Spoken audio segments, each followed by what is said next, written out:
Hello everyone, কেমন আছেন সবাই? আমি আছি মাইন, আর সঙ্গে আছে আমার বন্ধুরা। সকল বন্ধুরা মিলে একটা পার্টির আয়োজন করেছিলাম। এই পার্টির আয়োজনটা করা হয় আনন্দমোহন কবি জসিমউদ্দিন হলে, এবং সম্পূর্ণ ভিডিওটা শেষ পর্যন্ত দেখুন। ভিডিওটা শেষ পর্যন্ত দেখলে বুঝতে পারবেন কেন আমরা এই পার্টির আয়োজনটা করেছিলাম। সকল বন্ধুরা একসাথে মিলে খুব আনন্দ করেছিলাম। আপনারা দেখতেই পাচ্ছেন সকলে মিলে একসাথে কাজ করছে। আর এইদিকে আমি চলে আসলাম ডাইনিং রুমে। ডাইনিং রুমে আমার বন্ধুরা খেলা দেখতেছিল। ওই দিন বাংলাদেশ এবং জিম্বাবুয়ের খেলা ছিল। বাংলাদেশ ওই দিন ভালোই খেলেছিল এবং জিম্বাবুয়ের সাথে জয়ী হয়েছিল। সাথে আমাদের পার্টির আয়োজন, বুঝতেই পারছেন কেমন মজা করেছিলাম ওই দিন। বন্ধুত্বের এই বিশেষ মুহূর্তগুলোই আমি ভিডিও করে আপনাদের সঙ্গে শেয়ার করলাম। আপনারা ভিডিওটা শেষ পর্যন্ত দেখেন। এই যে দেখা যায় রাকিবুল, হা হা টাটা। রাকিবুল ছাড়াও এখানে ছিল ইমন, হৃদয়, মোকারম, হ্যাঁ, সকলেই বাংলাদেশের দুর্দান্ত খেলা উপভোগ করতেছিল।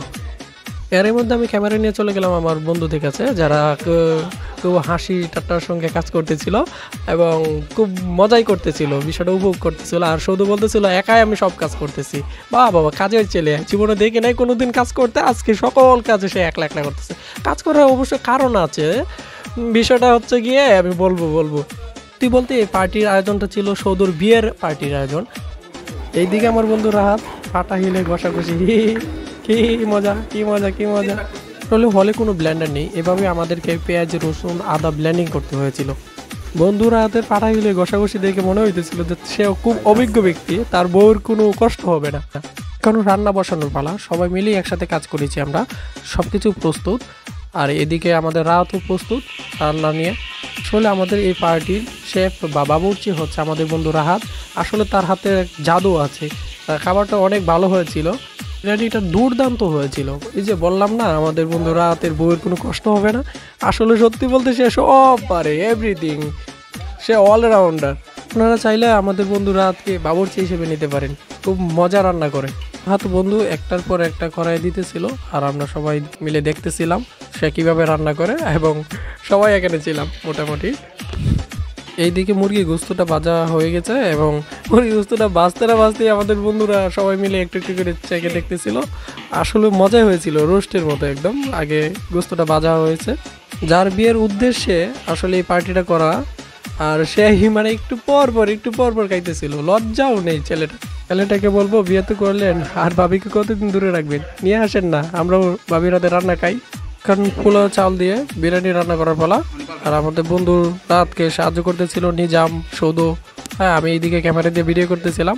একটার পর একটা প্রসেসিং করে আমাদের বন্ধু রাতে দিতেছিল আর আমরা দেখতেছিলাম। আসলে রাতের কথা কি বলবো, সে আসলে একটা পাকা রাঁধুনি। রাতের বান্ধবীদেরকে বলবো, হ্যাঁ, রাতকে চাইলেন না, আপনারা যে কেউ একজন বিয়ে করে ফেলেন রাতকে বিয়ে করলে আপনারা সুখী। মনে করেন যে মশলা বাটা থেকে শুরু করে এভরিথিং সব কিছু আপনাদেরকে করে খাওয়া হয়। কড়াইয়ে পেঁয়াজ, মরিচ এবং যাবতীয় সকল মশলাগুলো ভাজা হচ্ছিল, এবং একটু পরে আমরা পোলা চালগুলো দিব।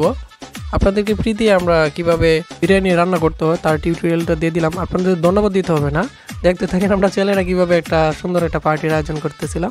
বন্ধুরা হাতের নির্দেশে সৌদ পোলা চালগুলো কড়াইতে দেয় এবং কিছুক্ষণ যাবৎ রাহাত উল্টাপাল্টা করে নাড়ানাড়ি করতেছিল, ভালোভাবে মিক্সচার করতেছিল। একটু পরে আবার গরম পানি ছিল পাশে, হ্যাঁ, পাশে গরম পানি করা হয়েছিল। গরম পানি দিয়ে আর একটু কিছুক্ষণ নাড়ানাড়ি করে পরে একটা বল দিয়ে ডেকে দিয়েছিল। যেহেতু বড় একটা ডাকনা ছিল না, বড় ডাকনার পরিবর্তে আমাদের একটা বল ছিল, বল দিয়ে ডেকে দিয়েছিল পুরোটা। টক দিয়ে দিতেছে, দেখতেছেন এটা হচ্ছে গরম পানি, হ্যাঁ, গরম পানি দিয়েছিল পর্যাপ্ত পরিমাণে। এই যে দেখেন বিরিয়ানিটা হওয়ার প্রায় শেষের দিকে, আর বিরিয়ানির একটা সুঘ্রাণ বাহির হয়েছিল, কি বলবো, মাশাআল্লাহ, পাকা হাতের রাঁধুনি। হ্যাঁ, হাত এবং অন্যান্য বন্ধুরা যারা এই বিরিয়ানিটা রান্না করছে কষ্ট করে, তাদেরকে অসংখ্য ধন্যবাদ। আর এদিকে আমি চলে আসলাম একটু ডাইনিং রুমে।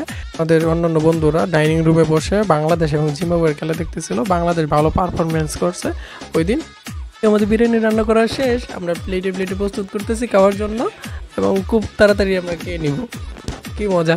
সকল বিষয়গুলোই আমি দূর থেকে ক্যামেরা বন্দি করলাম। আর এদিকে আমাদের বন্ধু সৌদ, বললাম না যে সে খালি খাইতেই আছে, খাওয়ার উপরে খাওয়া। সবাই বেসিংয়ে হাত ধুয়ে এখন টেবিলে এসে বসতেছে, হ্যাঁ। আর ওইদিকে আমাদের বন্ধুরা মারুফেরা সবাই প্লেটগুলো গুছাইতেছে। সৌদকে অসংখ্য ধন্যবাদ তার বিয়ের পার্টির অনুষ্ঠানটা এইভাবে দেওয়ার জন্য, হ্যাঁ, হলের মধ্যে। তবে আফসোস আমাদের রয়ে যাবে বাবির হাতে রান্না খাওয়ার আফসোস। খুব তাড়াতাড়ি আমরা বাবিকে তুলে আনবো, বাবির হাতে রান্না খাবো। বন্ধু শোধো, খুব তাড়াতাড়ি বাবির হাতে রান্না খেতে চাই। যে কোনো মূল্য হলো বাবিকে গড়ে তুলো, দরকার হয় একটা বিচি বিক্রি করে দাও, একটা বিক্রি করে দাও। আর একটা বিক্রি করলে তুমি 20 লাখ টাকা পেয়ে যাবা, 365টা কাপড়ও দিতে পারবো বাবিকে। অবশেষে যাই বলি না কেন, আমাদের বিরিয়ানিটা খুব মজা হয়েছিল। আমি খেয়ে দেখছিলাম, যতটুকু আশা করেছিলাম তার চেয়ে বেশি মজা হয়েছিল। রাহাতকে অসংখ্য ধন্যবাদ, রাহাত আমাদের পাকা রাঁধুনি। ফিলোসফি ডিপার্টমেন্টের মেয়েদের উদ্দেশ্যে কথা বলতে চাই যে খুব তাড়াতাড়ি আমাদের বন্ধু রাহাতকে বিয়ে করে ফেলেন, কারণ এরকম পাকা রাঁধুনি পাবেন না। আর আপনারা তো রান্না করতে পারেনি না, এই একটা রাঁধুনি যদি পান আপনার ভবিষ্যৎ লাইফটা খুব এনজয় করতে পারবেন।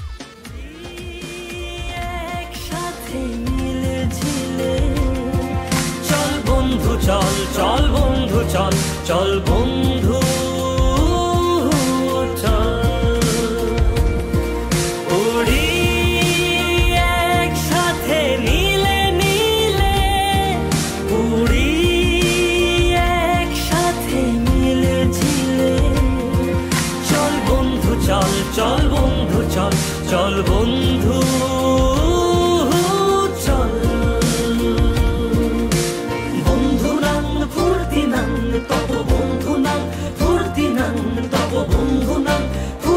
যারা এই পর্যন্ত ভিডিওটি দেখেছেন সবাইকে অসংখ্য ধন্যবাদ। সকলে লাইক কমেন্ট শেয়ার করবেন এবং দোয়া করবেন আমাদের জন্য, যাতে আমরা এভাবেই বন্ধুত্ব বজায় রাখতে পারি।